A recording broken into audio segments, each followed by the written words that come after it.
إن الحمد لله نحمده ونستعينه ونستغفره ونعوذ بالله من شرور أنفسنا ومن سيئات أعمالنا.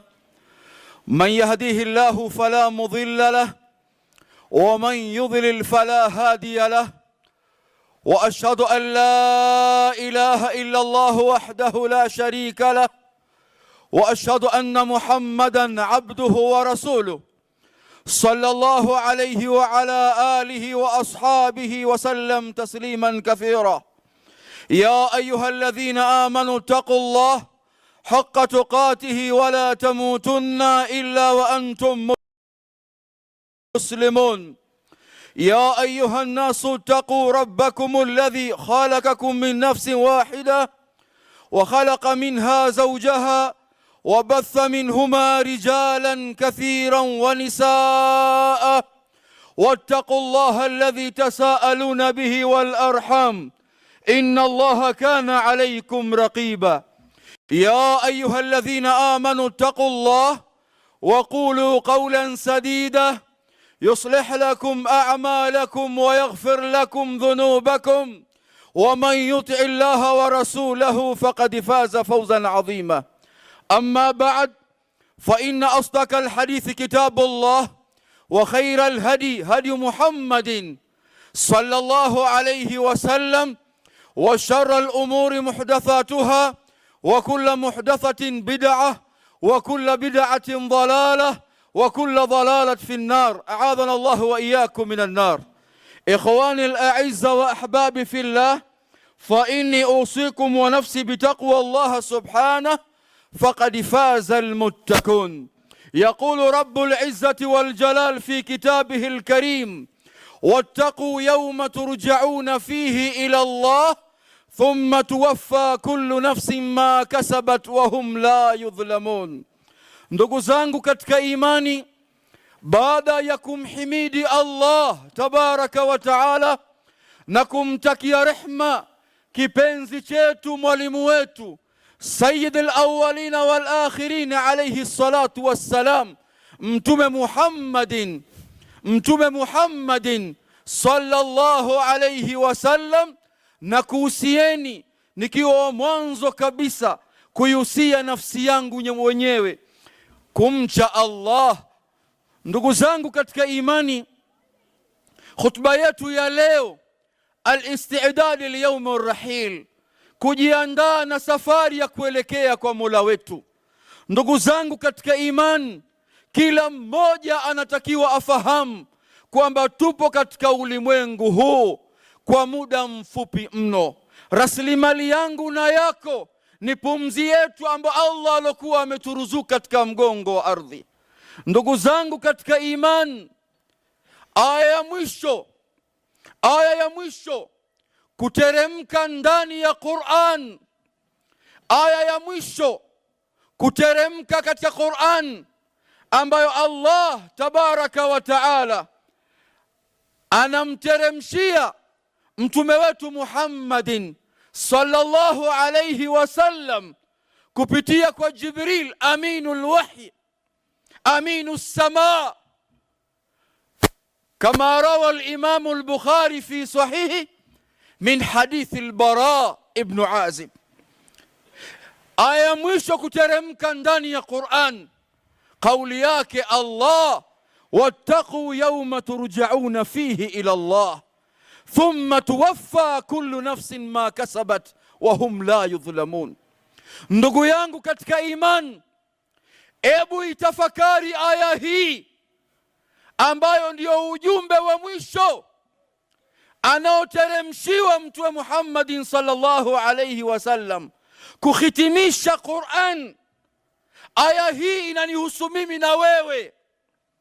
Allah aliposema iogopeni siku ambayo mtakayorejeshwa kwa Allah, tahadharini na siku ambayo mtakayorejeshwa kwa Allah tabaraka wa taala. Lakini sikurejeshwa tu, thumma tuwaffa kullu nafsin ma kasabat wa hum la yudhlamun, kisha kila nafsi ikalipwa kwa yale ambayo iliyokuwa imeachuma katika mgongo wa ardhi, hali ya kwamba hatodhulumika yoyote katika maisha haya ya ulimwengu. Ndugu yangu katika imani, ebu ifikiria uzito hii. Unaishi katika ulimwengu huu kwa muda uliokuwa mfupi, kisha Allah tabaraka wa taala anakuambia ogopa siku ambayo malakul maut atakuja kutoa roho yako, kisha ukaelekea katika maisha ya barzakh, kisha ukaja ukafuliwa kuja kusimama kwenye mahkama ya Allah. Waja wema waliokuwa wametangulia, Ibrahim Taimi rahmatullah alayhi, kwa muktadha wa aya hii asema shay'ani qati'ani ladhata ad-dunya, mambo mawili yanaondosha kabisa kwangu mimi ladha ya maisha ya ulimwengu. Kila nikikumbuka mambo mawili katika maisha yangu, ladha yote ya ulimwengu inaniondoka. Kila nikifikiria haya mambo mawili, ladha, starehe ya maisha ya ulimwengu inaniondoka. Anasema dhikrul maut, nikikumbuka siku ambayo malakul maut anakuja kuitoa roho yangu, naachana na familia yangu, rafiki zangu, mke wangu, mume wangu, watoto wangu, wazazi wangu, majirani zangu, pale ambapo malakul maut anakuja kuitoa roho yangu. Nikikumbuka hali ile, mapenzi yote ya kuipenda dunia inaondoka. Wewe ndugu yangu katika imani, watakiwa uchukue mfano huo, ukijua kwamba unatakiwa ujiandae na safari hiyo. La pili, anasema waluqufu baina yadayhi subhana, kuja kusimamishwa kwenye mahkama ya Allah. Nikikumbuka itakuwaje katika kisimamo hicho cha siku hiyo, anasema ladha yote ya ulimwengu, maisha yote ya ulimwengu, starehe zote za ulimwengu zinaniondoka. Na haya ndugu zangu, ndiyo yale ambayo mtume wetu Muhammadin sallallahu alayhi wasallam alinitaka mimi na wewe tuchukue tahadhari ya kujiandaa kuelekea kwa Mola wetu. Rawa al-Imam Ibn Majah min hadithi Abdullah ibn Umar ibn Khattab radhiyallahu anhuma, anasema Ibn Umar, kuntu ma'a rasulillahi sallallahu alayhi wasallam, nilikuwa pamoja na mtume Muhammadin sallallahu alayhi wasallam. Fajaahu rajul min al-ansar, akaja mtu mmoja katika maansar, faqala ya Rasulallah, ewe mtume wa Allah, ayu nasa afdal, nani katika watu aliyekuwa bora katika jamii? Nani aliyekuwa mbora? Nani aliyekuwa mbora? Faqala alayhi salatu wassalam, mtume akasema ahsanahum khuluqa, ni mtu ambaye mwenye tabia iliyokuwa nzuri. Mwenye tabia iliyokuwa nzuri, bila shaka mtu huyu anakuwa ni mwema, anakuwa ni bora katika jamii. Faqala ya Rasulullah, ayu almu'minina aqyas, nani katika watu aliyekuwa ana akili? Aliyekuwa ana akili. Swali hili nikiulizwa mimi na wewe, pengine nitaona mwenye akili yule ambaye mfanya biashara aliyekuwa mkubwa, ambaye anamiliki uchumi, au profesa mwenye vyeti vyake PhD, huyu ndio tutasema ana akili. Au ambaye mtu anayemiliki mali nyingi sana, tuna ana akili. Lakini mtume Muhammadin sallallahu alayhi wasallam, mwenye akili, alisema aktharuhum lilmauti dhikra, ni mtu ambaye anakumbuka kwamba ipo siku ataachana na ulimwengu huu, ipo siku ambayo malakul mauti atakuja kuitoa roho yake. Huyu ndiyo mtu ambaye mwenye akili. Wa ahsanahum lima ba'dahu isti'dadan, na akajiandaa na safari ya kuelekea kwa Mola wake, safari iliyokuwa nzito, safari iliyokuwa ngumu, safari ambayo la yathbutu illa man thabatahu Allah. Hakuna anaweza kuwa na uthubutu wala ujanja ila kwa taufiki yake Allah peke yake. Kila mmoja miongoni mwetu anapaswa, ndugu zangu, amwombe sana Allah katika maisha yake nyakati zote, ili Allah amruzuku, ampe mwisho uliokuwa mwema. Ikhwani wa ahbabi fillah, waja wema wanakumbuka hali ambayo ya sakarati al-maut itakuwaje siku hiyo. Dhakara Ibn Kathir rahimahullah Amr ibn al-As, sahabiyun jalil, alikuwa anatamani sana akutane na mtu amuhadithie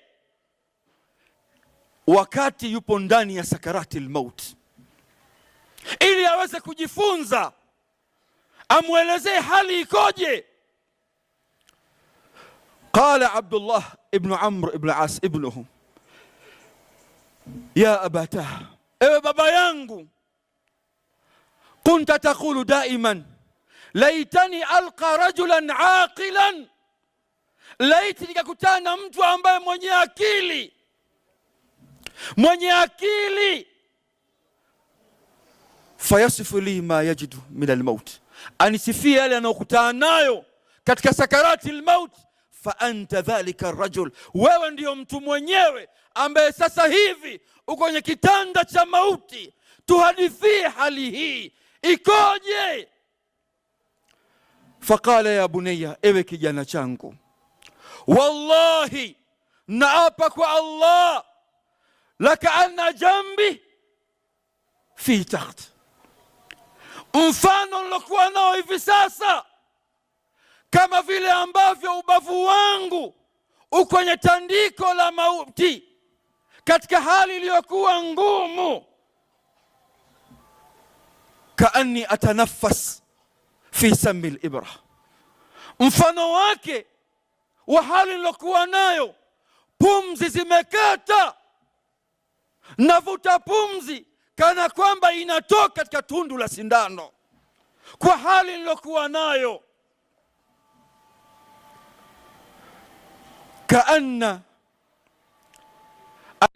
mfano lakaanna ghusnu shauk yujarru bihi min qadami ila hamati, kwa hali nilokuwa nayo sakarati al-maut na machungu ya maut, mfano wake kana kwamba katika mwili wangu kumejaa kila sehemu mti ambao wenye miba kuanzia utosini mpaka kwenye unyayo.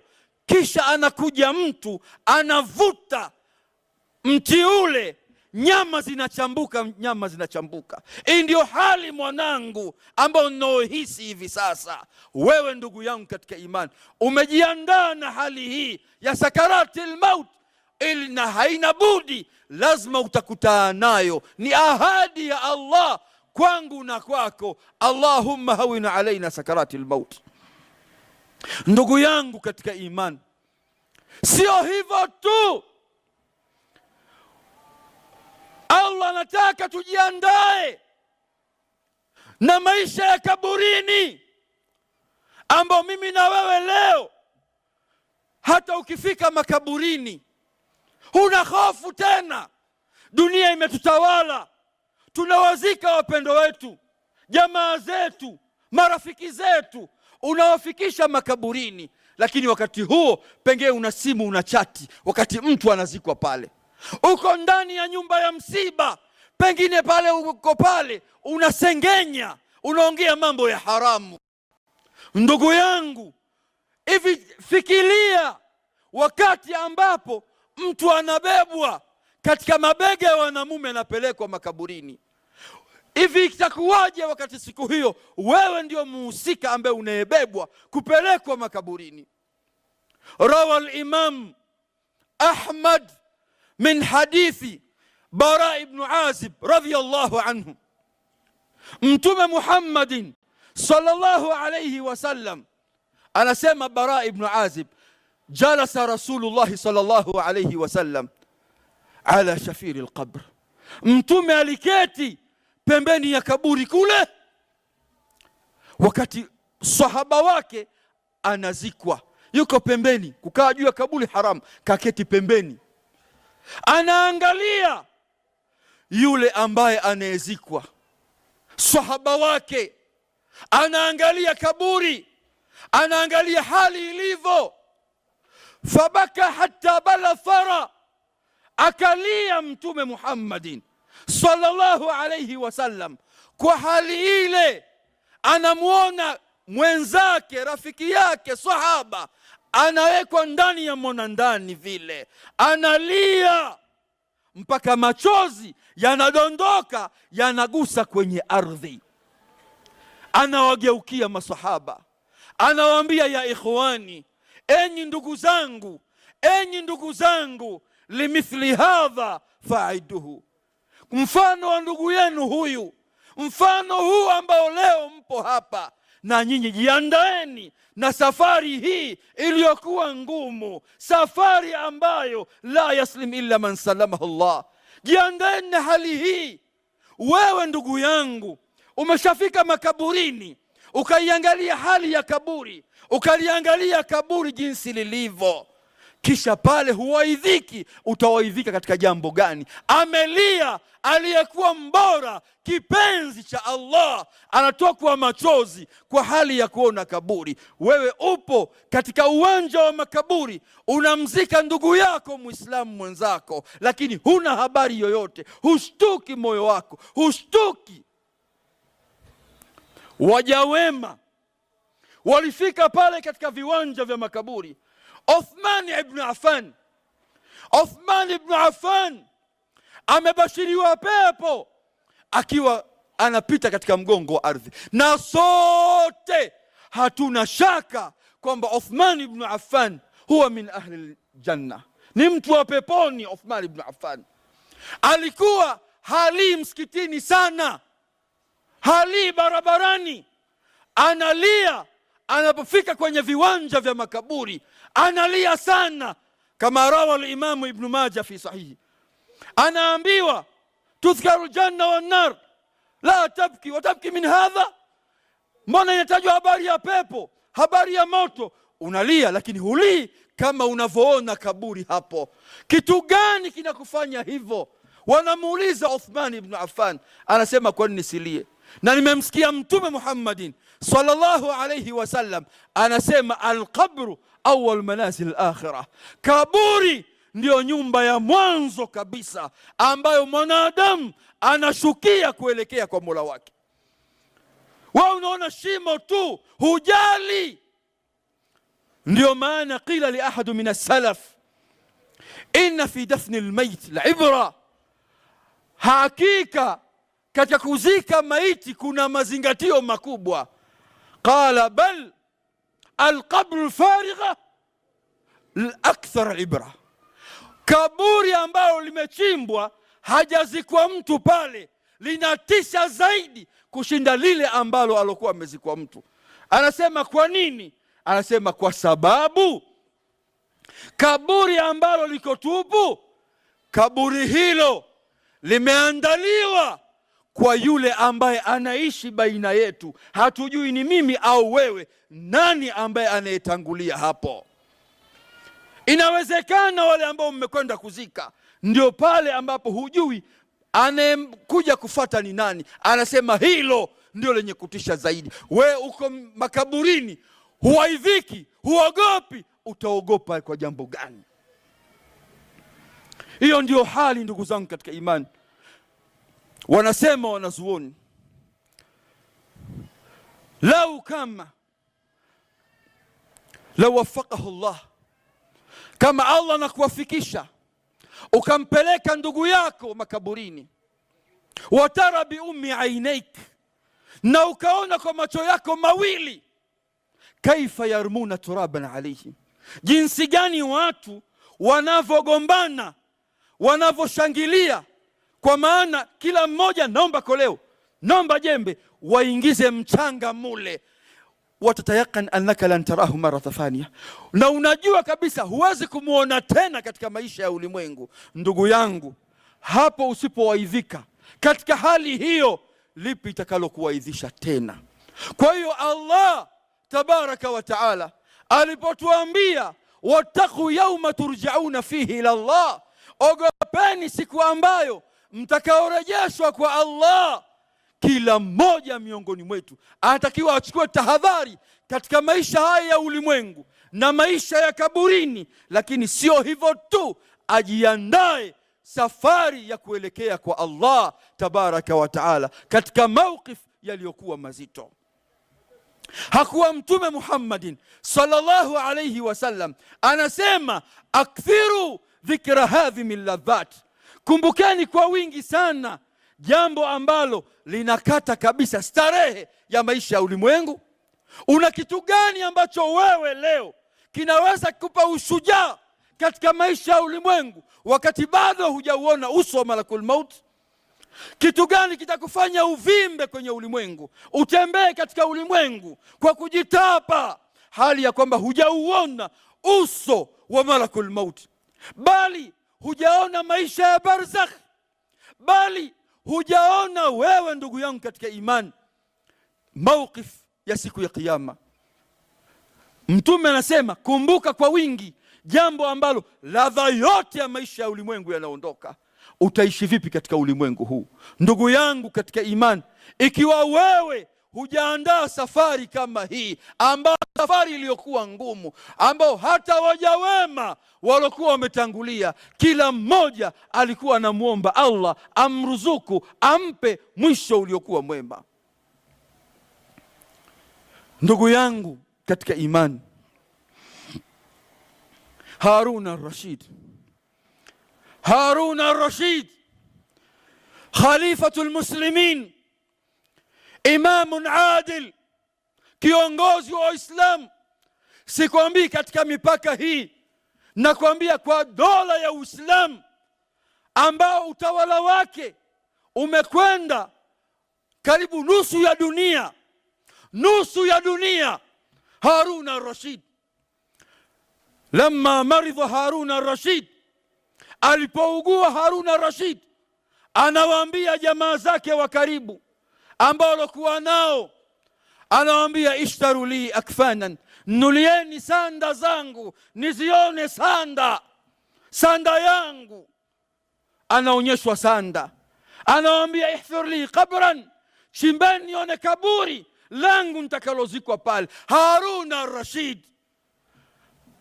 khalifa nusu karibu ya dunia, anaongoza. Harun al-Rashid analiangalia kaburi, anaiangalia sanda yake, kisha anasema ma aghna anni maliyan, mali yangu leo hainisaidii kwa lolote katika mawqifu kama haya. Ma aghna anni maliya halaka anni sultaniya, hakuna ukubwa tena, hakuna cheo tena, hakuna lolote.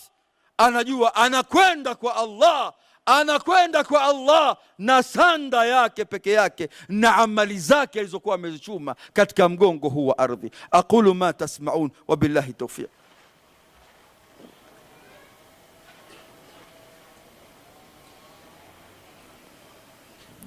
Alhamdulillahi wahda wassalatu wassalamu ala man la nabiyya ba'da wa ala alihi wa ashabihi wa man wala, amma ba'd. Ndugu yangu katika imani, Allah alipotuambia kwamba tuogope na tahadhari siku ambayo tutakaorejeshwa kwa Allah na kusimama kwenye kisimamo hicho, kisimamo kigumu, kisimamo ambacho hata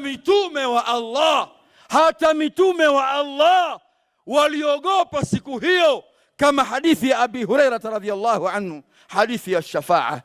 Umma unamwendea Adam, unamwendea Nuhu, unamwendea Ibrahim, unamwendea Isa, Musa, kadha wa kadha, ili watu angalau mitume hawa waombee wepesi wa siku hiyo. Allah anasema iogope siku hiyo. Itakuwaje siku hiyo iliyokuwa ngumu, siku ambayo Allah katahadharisha nayo. Anasema Hasan Basri rahimahullah, aisaru nasa hisaban yawm alqiyama alladhina hasabu anfusahum fi dunya fawaqafu inda humumihim wa a'malihim fa in kana alladhi hammu lahum bihi madaw wa in kana alayhim amsakum. Wale ambao Allah tawapa wepesi siku hiyo ni wale ambao waliitabikisha aya hii katika maisha ya ulimwengu. Wepesi wa hisabu yao ni wale ambao walihisabia nafsi zao katika maisha ya ulimwengu, wakachuja lipi wafanye, lipi waache. Wakiona kwamba jambo hili lina kheri baina yao na Mola wao, wanalitenda, wanalifanya. Anasema aisaru nasa hisaban yawma alqiyama ala alladhina hasabu anfusahum fi dunya fawaqafu inda humumihim wa a'malihim fa in kana alladhi hammu bihi madaw wa in kana alayhim amsaku. Wakiona li jambo baya wanaliacha. Wa inna ma yathqulu al-amru yawma al-qiyamah ala alladhina jazafu al-umur fi dunya akhadhuha min ghairi muhasabatin fawajadu Allah qad ahsa alayhim mathaqil dhar. Itakuwa hisabu iliyokuwa ngumu, nzito kwa wale ambao waliishi katika maisha ya dunia. Ladha ya maisha yao ni matamanio ya nafsi yao, wakatenda wanayoyatenda kutimiza ghariza na hisia za maisha yao katika ulimwengu huu. Yale ambayo waliyotenda ya matamanio ya nafsi yao, hawakumwogopa Mola wao, shaitani hawakawapamba katika matendo yao. Watamkuta Allah amewahesabia yale waliyofanya, hata kama dogo kiasi gani siku hiyo. Thumma qara hadhihi al-aya, kisha Hasan Basri akaisoma aya hii. وأوذي الكتاب فترى المجرمين مشفقين مما فيه ويقولون يا ويلتنا ما لهذا الكتاب لا يغادر صغيرة ولا كبيرة إلا أحصاها ووجدوا ما عملوا حاضرا ولا يظلم ربك أحدا. Daftari takapowekwa, kila mmoja akapewa daftari lake pale, utaona wale ambao waliokuwa watu waovu, watu wabaya, waliokuwa wanaishi katika ulimwengu kwa kufuata matamanio ya nafsi zao, wakiyaogopa madaftari yao, wanayakimbia siku hiyo. Wanasema, lina nini hili daftari? La yughadiru saghiratan wala kabiratan illa ahsaha. Lina nini daftari hili? Halikuacha dogo, halikuacha kubwa, kila kitu kimo ndani humo. Kila kitu Allah kakiweka humo. Naam, kakiweka kwa sababu alikutahadharisha kwamba thumma tuwaffa kullu nafsin ma kasabat wa hum la yudhlamun. Kisha kila nafsi ikalipa kwa lile ambalo lilokuwa limechumwa, imelichuma, hali ya kwamba hatodhulumika mtu kwa lolote. La yughadiru saghiratan wala kabiratan illa ahsaha. Allah subhanahu, ndugu zangu katika imani, anatuelezea siku hiyo ambao kila mmoja anatakiwa ajiandae na safari hile. Siku iliyokuwa ngumu, siku ambayo Allah anasema yauma tubaddalu al-ardhi ghayra al-ardhi was-samawati. Siku ambayo Allah tabaraka wa taala ataibadilisha ardhi isiyokuwa hii ambayo wewe unaifahamu. Yauma tubaddalu al-ardhi ghayra al-ardhi was-samawati, mbingu sio hizi. Wabarazu lillahi al-wahid al-qahar, watu wote wanachungwa, wanapelekwa katika mahkama ya Allah, wanapelekwa huko. Watara al-mujrimin, utaona waovu siku hiyo, mushfiqina mimma fi, wanaogopa. Bali Allah anasema ndani ya Qur'an, wama qadarullah haqa qadri, wala kumwadhimisha kampa heshima Allah na hofu juu yao kwa Mola wao, haki ya kumpa Allah haki yake. Wal ardu jami'an qabadtuhu yawm al-qiyamah, ardhi zote Allah tazikunja siku ya kiyama. Ardhi saba, was-samawati matwiyatu biyamini, na mbingu saba zote. Huogopi siku hiyo ndugu yangu katika imani, siku iliyokuwa ngumu. Yauma yafiru al-mar'u min akhi, mtu anamkimbia ndugu yake, wa baba mmoja mama mmoja anamkimbia. Yauma yafiru al-mar'u min akhi, wa ummihi wa abihi, anamkimbia mama yake aliyekuwa amemzaa. Mama yake, si mama tu, bali na baba yake. Wa sahibati wa bani, anamkimbia mke wake, anawakimbia watoto wake. Ndio Allah anataka wewe ujiandae leo na safari hiyo. Likulli mri'in minhum yawma idhin sha'nu yughni, kila mmoja ya rabbi nafsi, ya rabbi nafsi. Wewe leo unaishi na mke wako, pengine humwamrishi aliyokuwa ya kheri. Watoto wako, jamaa zako unawaacha kwa mapenzi uliokuwa nayo juu yako. Siku ya kiyama mnakimbiana, mapenzi hakuna ila yale ambayo Allah kayajalia waloishi katika nidhamu anayoitaka Allah.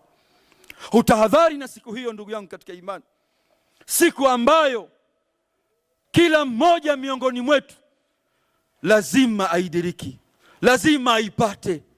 Bila shaka ikhwani wa ahbabi fillah, tujiandae na safari hiyo, safari ambayo kila mmoja itampata. Mtume wetu Muhammadin sallallahu alayhi wasallam anasema yatba'u almayyita thalatha, mwanadamu yoyote anapokufa husindikizwa na mambo matatu: amaluhu wa ahluhu wa maluhu.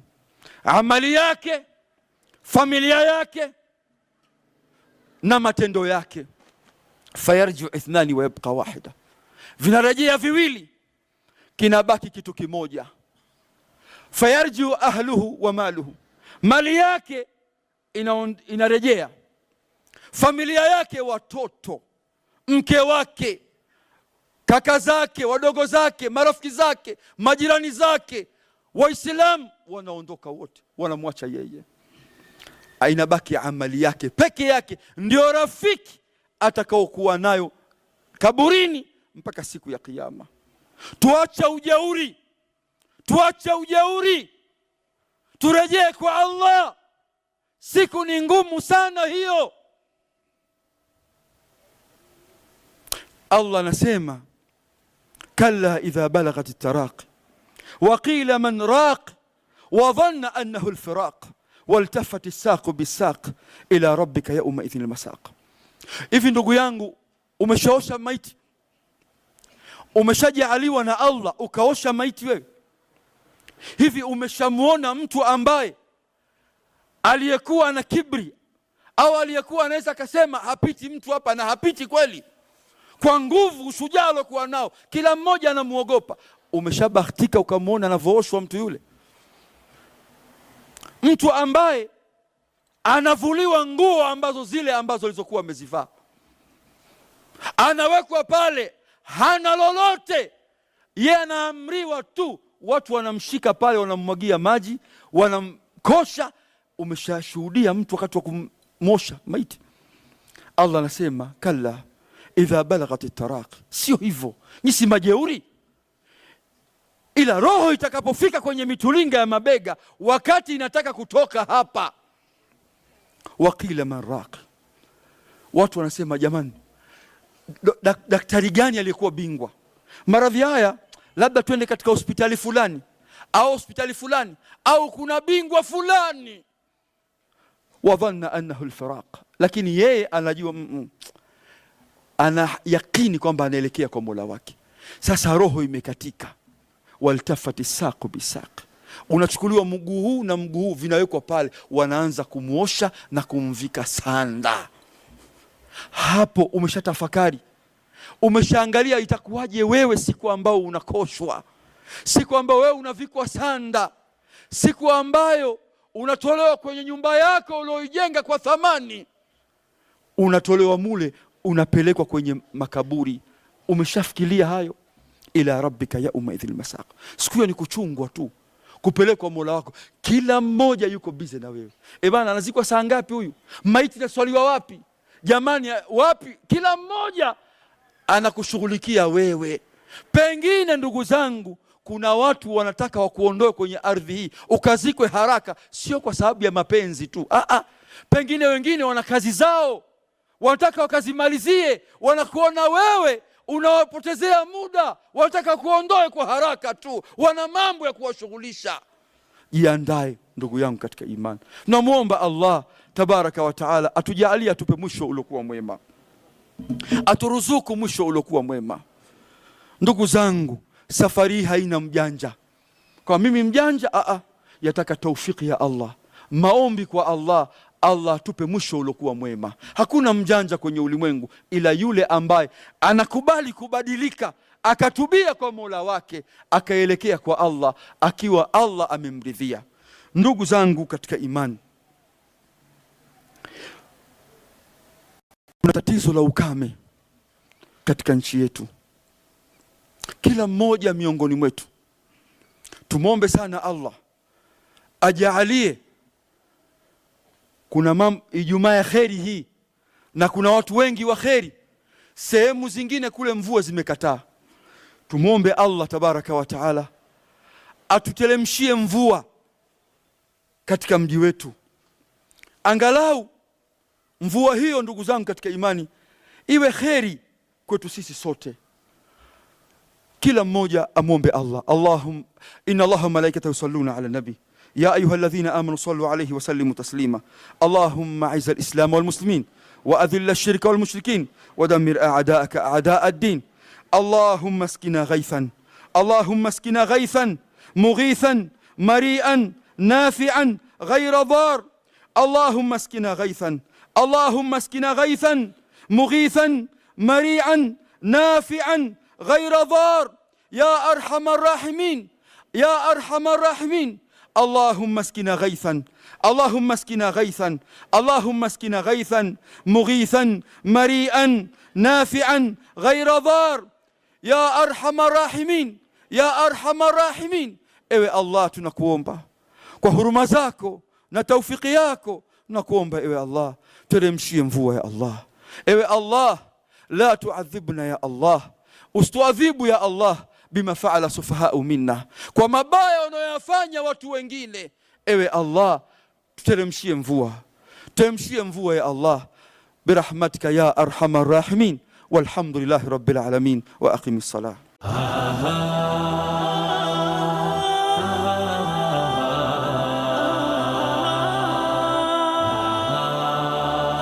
Al Wahda TV, ufunguo wa moyo wako.